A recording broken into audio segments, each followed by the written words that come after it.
Queridos, eu convido vocês a abrirem a palavra de Deus no Evangelho segundo o Êxodo. Êxodo, capítulo 20.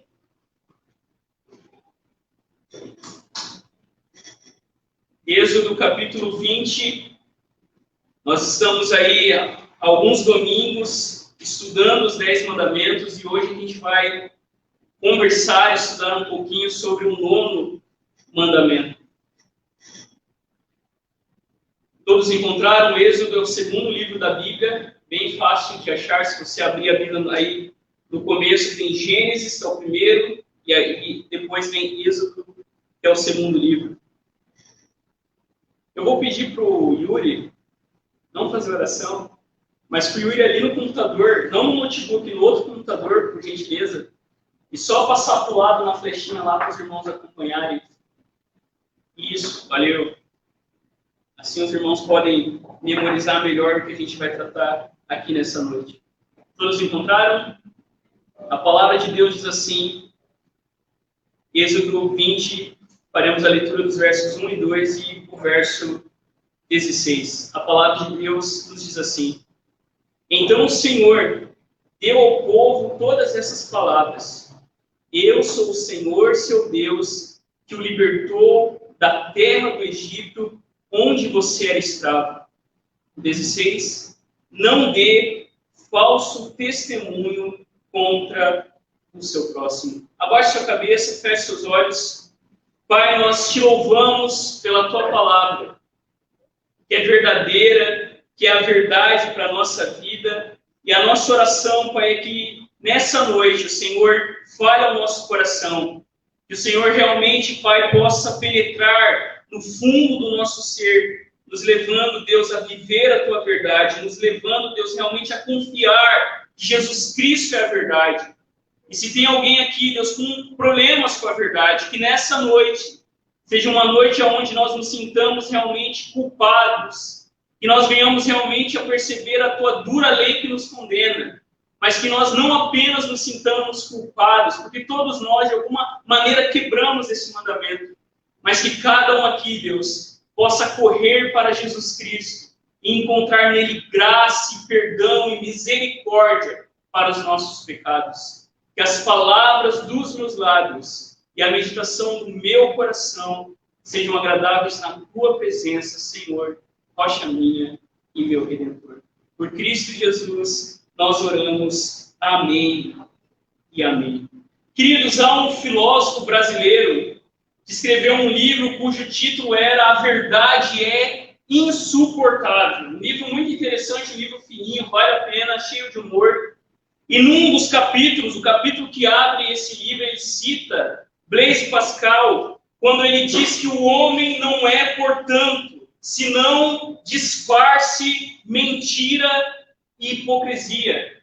E nesse capítulo, esse autor ele faz uma pergunta, ele nos provoca dizendo: e se houvesse no mundo um surto de verdade? Imagine se todos resolvessem dizer a verdade. Como que você reagiria? Por exemplo, naquele corriqueiro comum e cotidiano, quando alguém pergunta, está tudo bem? O que você responde? Está tudo bem, não é?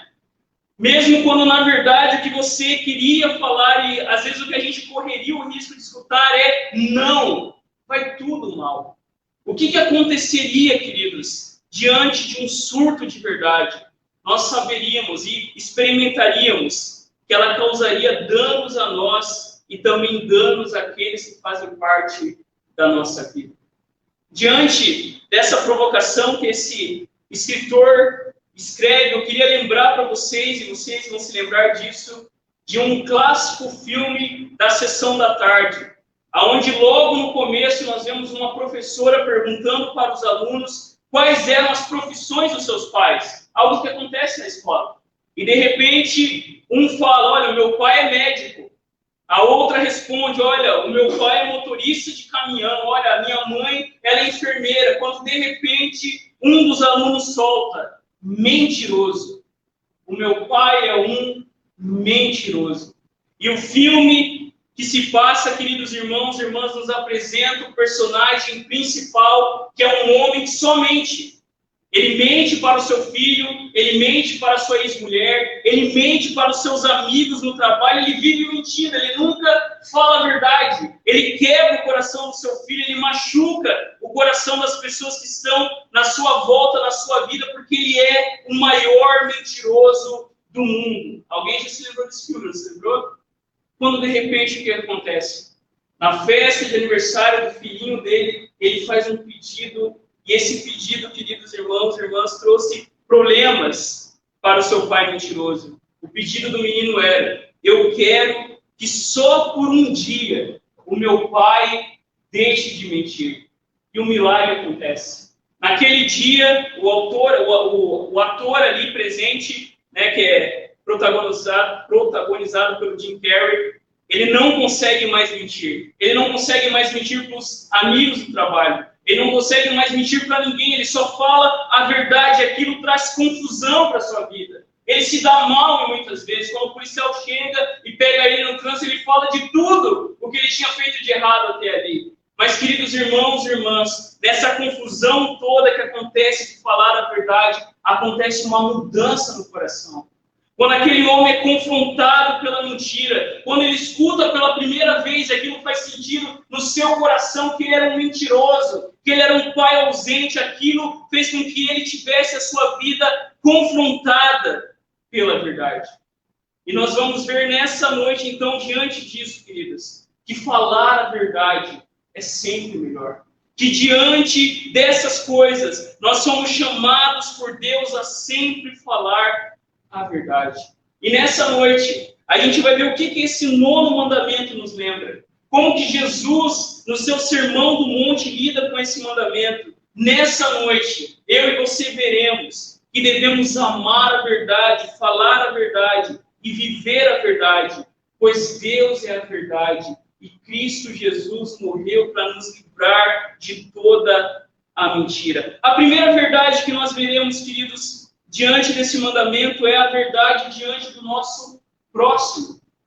Eu quero lembrar aqui para vocês um documento da nossa igreja que, quando fala sobre esse mandamento, ele diz o seguinte: jamais posso dar falso testemunho contra o meu próximo, nem torcer suas palavras, ou ser mexeriqueiro ou caluniador. Também não posso ajudar a condenar alguém levianamente, sem o ter ouvido.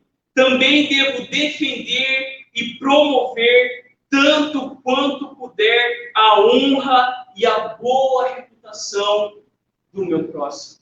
O que esse catecismo nos ensina, queridos irmãos e irmãs, é que muitas brigas, muitas confusões, muitos problemas e tristezas que acontecem na nossa vida e das pessoas que estão à nossa volta é porque eu e você não temos cuidado com o nome das pessoas. Esse mandamento aqui, não dar falso testemunho contra o nosso próximo, nos fala do valor que o nome das pessoas tem. Vocês se lembram do terceiro mandamento? Quem se lembra aí do terceiro mandamento? Que era parecido com algo nesse aqui que a gente está vendo. Lá no terceiro falava do nome de quem não ser tomado em vão? O nome de Deus. Não tome o santo nome do Senhor em vão. E o que Deus está dizendo aqui neste mandamento? Deus está dizendo para cada um de nós que, da mesma maneira que eu e você não podemos tomar o nome de Deus em vão, nós devemos olhar para as pessoas que estão à nossa volta e se lembrar que o nome dessas pessoas deve ser honrado, deve ser defendido, que nós devemos promover a honra e a boa reputação das pessoas que estão à nossa volta. Quem está aqui já participou de um tribunal, de uma audiência, de um julgamento? A ideia deste mandamento nos lembra exatamente essa ideia de um tribunal, aonde eu sou colocado diante da outra pessoa e o Senhor diz que eu não posso, que eu não devo levantar um falso testemunha contra aquela pessoa. E quando nós olhamos para a história de Israel e do povo da aliança, nós vamos ver que eles continuamente quebraram este mandamento. Nós vamos ver que as pessoas levantavam falso testemunha contra o seu próximo. Um caso, queridos, particular, é quando, queridos, o rei Acabe, quer tomar a vinha de um homem, e ele arma toda uma festa para pegar aquele homem e 2 pessoas. O rei arma o circo. Um homem sentado à sua direita e outro à esquerda se levantam e dizem: esse homem profanou o nome de Deus e o nome do rei. Na mesma hora, aquele homem foi morto. E o rei Acabe tomou a vinha daquele homem de forma indevida. E nós sabemos qual foi o fim de Acabe e de Jezabel. Mas naquele episódio, eles levantaram um falso testemunho contra aquele homem para se apropriar de algo que não era seu. Nós vimos no domingo passado sobre não roubar. E da mesma maneira, esse mandamento está próximo disso. Nós devemos, queridos, não roubar o nome das pessoas. Nós não devemos promover e difamar as pessoas que estão à nossa volta. Nós não podemos falar de alguém, contra alguém. Porque isso é quebrar o mandamento de Deus e ao mesmo tempo é se esquecer que cada ser humano, crente ou não crente, carrega em si a imagem de Deus. E quando eu falo do outro, na verdade eu estou falando de Deus. Quando eu levanto um falso testemunho, quando eu sou mexeriqueiro, quando eu sou caluniador, e a gente quase não gosta disso, né? Digo aí, irmãos, não é só eu. A nossa tendência natural é falar. A gente tem que segurar, não é? Quando a gente quer falar alguma coisa, quando a gente acha que às vezes a gente até perverte a verdade. Não, olha, eu não estou falando por mal, eu só estou falando a verdade. Mas até falar a verdade com um coração mau é pecado. E quando nós olhamos na Bíblia, no contexto de Israel, naquele tempo não haviam as cortes de justiça que a gente tem hoje. Mas naquele tempo, os anciãos da cidade, os líderes da cidade, eram aqueles que deveriam promover a justiça no meio do povo. Os anciãos, os líderes, eram consultados para resolver os conflitos que haviam entre o povo. Pense, por exemplo, na história de Ruth. Quando Boaz chega no portão da cidade, ele reúne 10 homens experientes, idosos, anciãos, para tratar o assunto de resgatar Noemi a sua propriedade. E ali naquele ato, queridos, os anciãos dizem e concordam, eles são testemunhas daquele acordo. Ninguém poderia dizer que aquilo não era verdade, porque 10 homens foram testemunhas daquele acordo feito entre Boaz e o parente mais próximo, que não quis resgatar Noemi, Ruth e sua propriedade.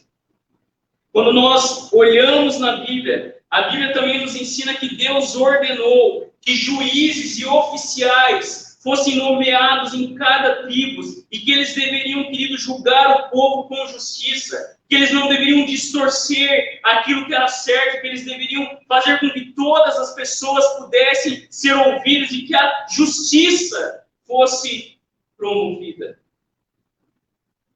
No meio do povo de Deus, a forma de resolver os conflitos era por meio de testemunhos. Por isso que esse mandamento é tão importante. Não levante falso testemunho contra o seu próximo.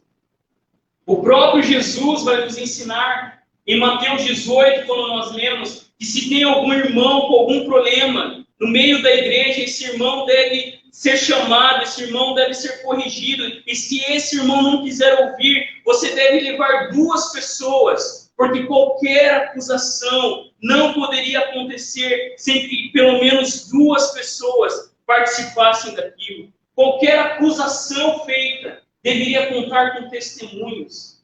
Pessoas que dissessem aquilo é verdade, de fato isso aconteceu. Paulo vai recomendar isso na sua carta. Olha, quando vocês forem julgar, e Paulo fala dos presbíteros, dos anciãos, e presbítero, pastor também peca. Mas quando vocês tiverem alguma acusação contra algum líder, vocês precisam de pelo menos 2 ou 3 pessoas que realmente concordem e testemunhem que aquilo é verdadeiro. Quando nós pensamos, queridos, nisso, isso é muito sério. Por que a igreja de Jesus deve ser um lugar não de falso testemunho, mas de testemunho verdadeiro? Porque entre as nossas conversas, entre os nossos relacionamentos, nós não podemos, diante do nosso próximo, viver a mentira. Porque Paulo vai censurar os coríntios na sua carta, no capítulo 4, quando Paulo lembra os irmãos, como que pode vocês no meio dessa confusão, acusando um ao outro, levando o seu irmão para ser julgado numa corte por pessoas injustas, se vocês um dia vão julgar o mundo e os anjos. Paulo nos lembra dessa realidade, desse peso que a igreja de Jesus carrega. Um dia a igreja de Deus vai julgar o mundo, você sabia disso? Paulo diz que nós, o povo de Deus, vamos julgar os anjos. Então, quando nós olhamos para esse mandamento, queridos, nós somos lembrados da seriedade, da responsabilidade que a igreja de Jesus carrega de sempre falar a verdade para o seu irmão. De que se eu tenho algum problema com alguém, eu tenho que resolver, eu tenho que chamar esse irmão. E se todos nós somos igreja de Jesus, lavados no sangue de Jesus, nós vamos nos acertar, nós vamos nos perdoar, porque nós devemos não viver o falso testemunho, mas nós devemos viver o testemunho da ressurreição, que faz com que cada um de nós possamos viver para a glória de Deus. O que esse mandamento nos lembra, queridos? Nos lembra o caráter de Deus. Nos lembra o Evangelho de Cristo Jesus. Nos lembra que o próprio Deus não nos acusou. E Ele tinha, o único que podia levantar algum testemunho contra nós, que realmente fosse verdadeiro, é o Deus que nunca erra. Mas nós somos lembrados pelo Evangelho de Jesus. E quando eu e você chegamos diante do tribunal de Deus, diante do julgamento de Deus, Deus não nos condenou, mas Deus enviou Cristo Jesus para tomar o nosso lugar. Deus tinha o direito de levantar todo o teu histórico aí. Imagina, desde o seu primeiro pecado, lá que você já nasceu em pecado, até o último. Deus levantar todo o teu histórico. Ia dar algumas páginas. Deus, queridos, podia fazer isso. Deus tinha o direito de julgar e de condenar, mas o que Deus fez? Deus, na pessoa de Jesus Cristo, nos amou. O Senhor tinha todas as provas para nos acusar, mas o próprio Deus assumiu a nossa culpa e morreu na cruz para nos livrar da condenação. Ao invés de nos condenar e nos julgar, Deus nos perdoou e nos salvou. E aqui, queridos, nós precisamos lembrar disso. O que Deus fez conosco? Deus não é fofoqueiro. Deus, queridos, não toma nenhum julgamento precipitado. Deus não calunia ninguém. Da mesma forma, eu e você não podemos ser conhecidos como pessoas assim, fofoqueiras, que falam da vida dos outros. E aí espiritualiza a fofoca. Você já viu isso? Olha, eu não estou falando do irmão, eu só estou compartilhando o coração. Para a gente orar pelo irmão. Pessoas, queridos, que julgam de forma precipitada. E quando Jesus fala lá no Sermão do Monte, não julguem, para que vocês não sejam julgados, porque da mesma medida que vocês julgarem, vocês serão julgados. Aqui Jesus não está dizendo que nós não devemos julgar, que nós não devemos avaliar as coisas, mas Jesus está falando contra o julgamento precipitado. Porque a medida que eu uso para julgar o outro é a medida que vai ser usada para me julgar. E o que Jesus nos ensina no Sermão do Monte? Bem-aventurado os justiceiros, porque deles é o reino dos céus. É isso que Jesus ensina? Bem-aventurado aqueles que não têm sangue de barata, porque eles herdarão o reino. Não. Bem-aventurado os misericordiosos. Bem-aventurados os pacificadores. Aqueles que quando entram numa conversa e está sendo falado de alguém, você corta o assunto, você confronta a pessoa. Você diz, ei, isso está errado. Nós não podemos, queridos, olhar para o cisco do olho do nosso irmão e se esquecer da trave que está no nosso. Nós não podemos julgar as pessoas, porque Deus não deu a nós agora, neste momento, essa autoridade.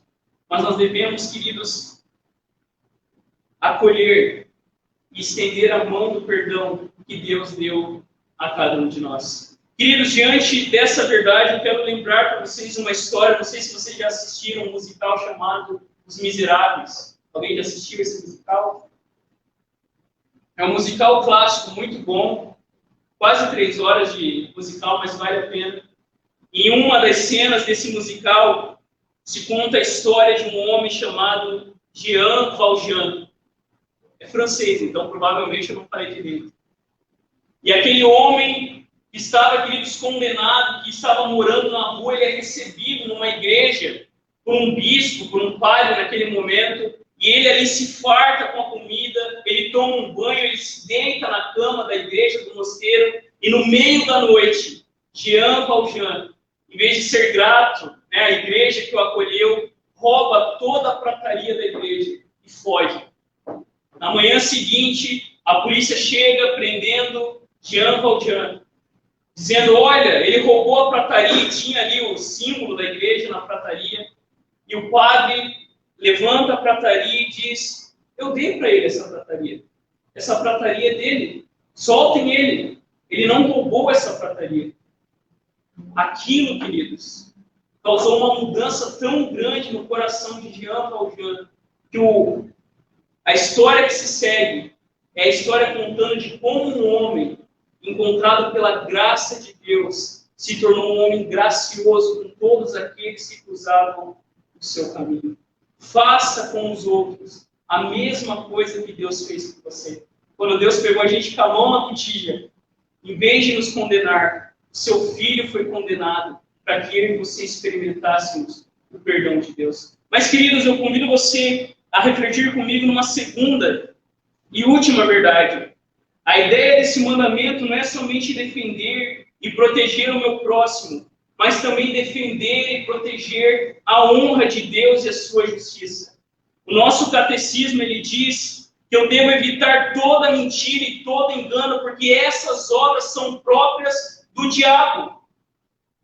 Eu e você devemos nos livrar, devemos resistir à mentira, ao engano, porque o diabo, queridos, é mentiroso. O diabo é que engana. E eu e você não podemos viver na prática dessas coisas para que eu e você não venhamos a incorrer na ira de Deus, para que eu e você não venhamos a colher as mentiras e o engano do diabo.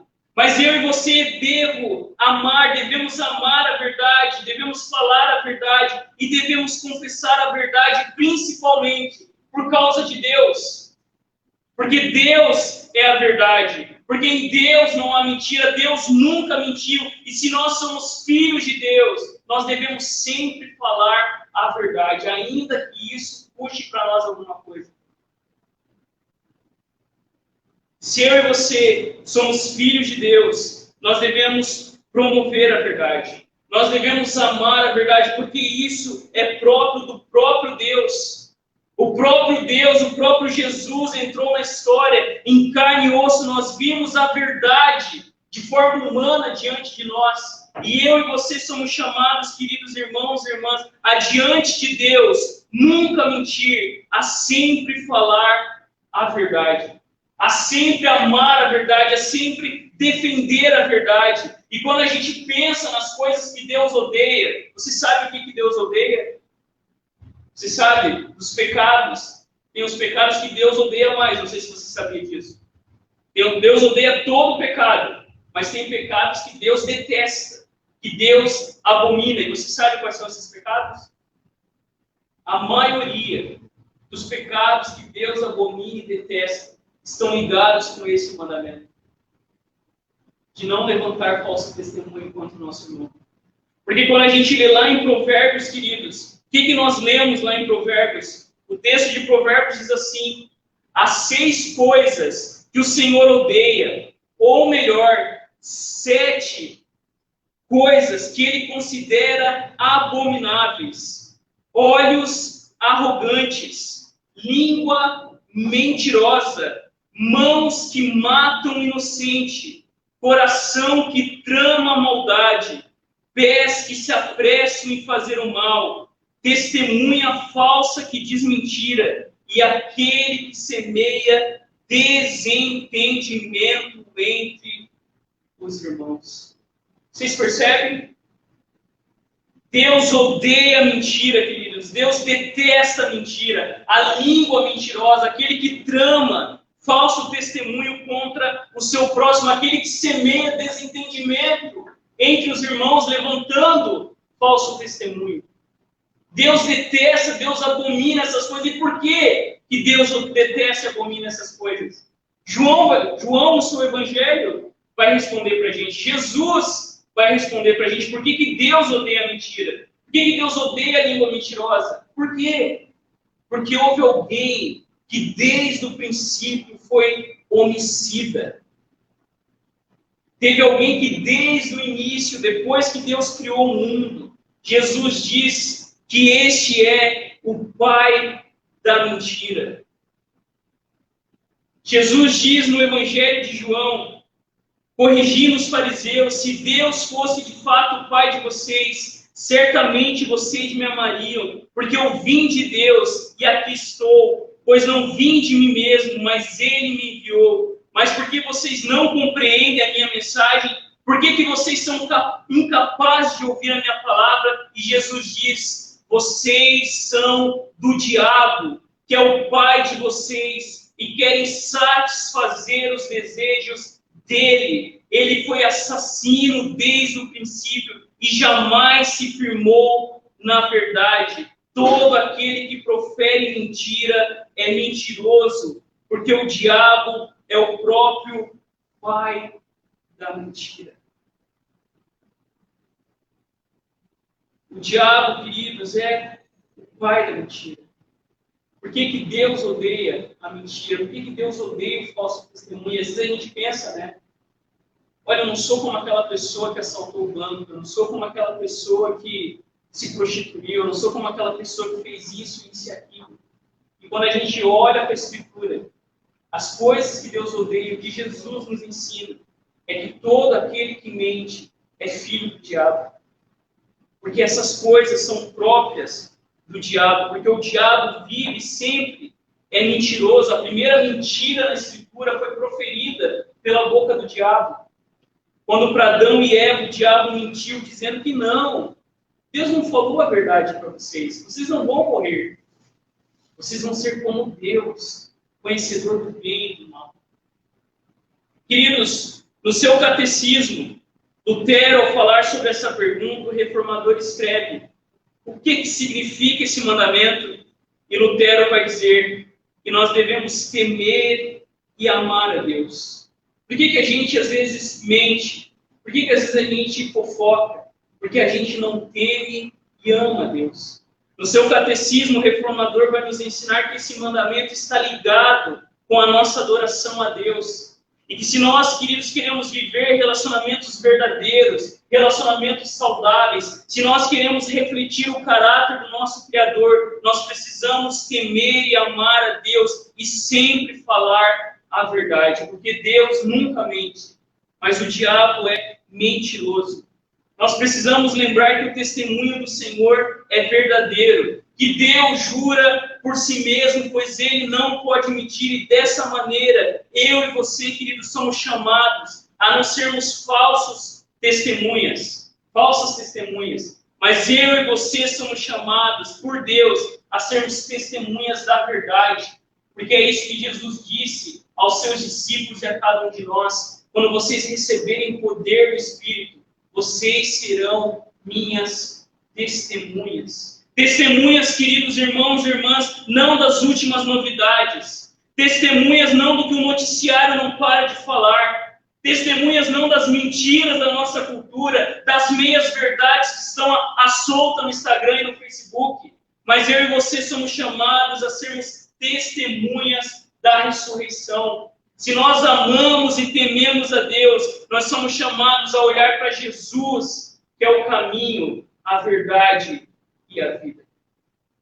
Você que está aqui, você tem um problema com a mentira?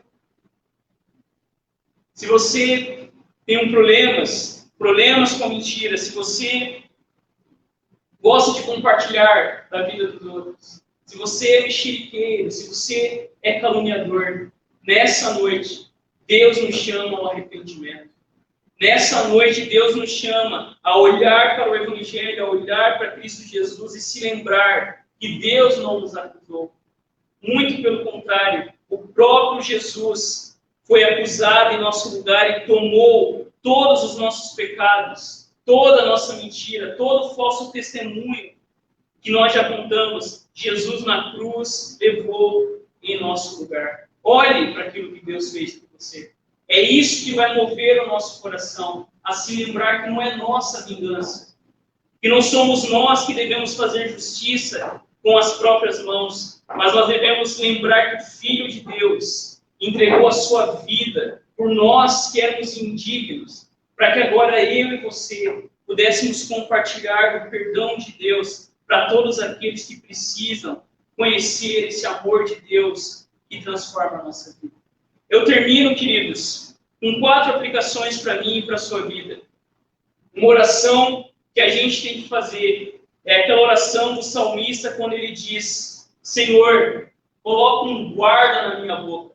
E todo mundo precisa de um guarda na boca, porque todo mundo tem boca grande. E a gente precisa lembrar, né, que está na estrutura do nosso corpo. Deus deu 2 olhos, Deus deu 2 ouvidos e uma boca só. Para que a gente realmente, queridos, ouvisse mais, prestasse mais atenção, nós precisamos pedir que Deus realmente coloque um guarda na nossa boca, para que a gente apenas profere palavras que tragam vida sobre as pessoas. E aqui não é só mentir. Se eu falo a verdade com a intenção de destruir a pessoa, eu estou pecando. Se eu falo a verdade na hora errada, eu estou pecando, porque no meu coração o que eu quero é escancarar o pecado do meu irmão. Por isso a nossa oração deve ser essa. Se eu não tenho certeza dos fatos, se eu não sei o que aconteceu, eu devo ficar quieto. Se você ouve uma pessoa falando de outro irmão, você deve confrontar essa pessoa. Você tem certeza disso?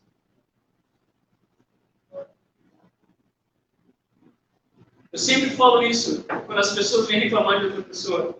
Quantas vezes tu já falou que essa pessoa tem esse problema? Infinitas.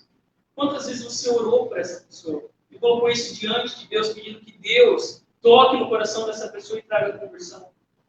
A gente gasta tempo falando demais, quando na verdade nós deveríamos gastar o nosso tempo orando mais pelas pessoas. Uma segunda aplicação, queridos: se um irmão lhe fizer mal, se você tem alguma coisa para resolver, principalmente dentro da igreja, faça como a Bíblia ordena. Chame essa pessoa para resolver. Vamos resolver os nossos problemas, vamos resolver os nossos conflitos. Se esse irmão não quiser resolver, você deve chamar mais uma pessoa para que juntos ali conversem. E a gente precisa lembrar aqui que na igreja a ideia não é condenar as pessoas, mas quando Jesus ensina isso em Mateus 18, e a igreja primitiva vivia isso na sua realidade, era para trazer aquele irmão à restauração. Mas Jesus deixa claro que se a pessoa não quer resolver o problema, se a pessoa não quer perdoar, é Jesus que está falando, não sou eu. Jesus fala: exclua essa pessoa da igreja. Trate essa pessoa como um pagão, um publicano. É Jesus que ensina. Se eu não quero resolver o meu problema, algum problema está no meu coração. Eu lembro que houve um conflito na minha vida pessoal. Nem tinha culpa da história. Sabe quando tu não tem culpa de nada? Mas eu cheguei na casa dessa pessoa, cheguei lá e falei: eu estou aqui para pedir perdão. Né? A gente não tinha culpa de nada. A pessoa quase avançou no meu pescoço sem ter feito nada. Eu cheguei lá e falei: eu estou aqui para pedir perdão. Porque a justiça, queridos, não é nossa. A justiça é do Senhor. Nós devemos fazer o que Deus fez conosco, devemos perdoar. Se lembre, queridos, também que Paulo não Tiago, nos ensina que uma pessoa perfeita, se você quer ser cristão de verdade, uma pessoa cheia do Espírito Santo, não é uma pessoa que fala em línguas, mas uma pessoa cheia do Espírito Santo é uma pessoa que controla a língua. Porque Tiago, na sua carta, vai ensinar que uma pessoa perfeita é aquela que controla a língua. Porque assim como uma pequena fagulha coloca incêndio numa floresta, assim como aquilo que o cavalo usa, né, e a gente controla o cavalo, assim como o pequeno leme do navio faz com que uma grande embarcação vire de lado, aquele que controla a língua é uma pessoa perfeita. Controle a sua língua. Se lembre daquela cena, uma vez foi feita aqui, eu era adolescente, fizeram aqui na igreja. Quem nunca viu isso, né? Pegaram um saco cheio de penas e jogaram lá em cima e falaram: agora junte. Impossível juntar as penas. A mesma coisa acontece com as nossas palavras. Aprenda, queridos, a, antes de falar, pensar bem naquilo que você está falando e se lembre daquilo que Jesus ensinou. Não faça ao outro aquilo que você não quer que te faça. e faça ao outro aquilo que você gostaria que fizesse com você. Se você não gostaria de ter o teu nome sendo dito em qualquer lugar, você deve promover isso, você deve defender isso, porque o próprio Deus entrou na história na pessoa de Jesus para fazer com que eu e você fôssemos agora agentes da graça e do amor do Senhor. Eu termino com duas perguntas. A pergunta para você responder: quem é o seu pai?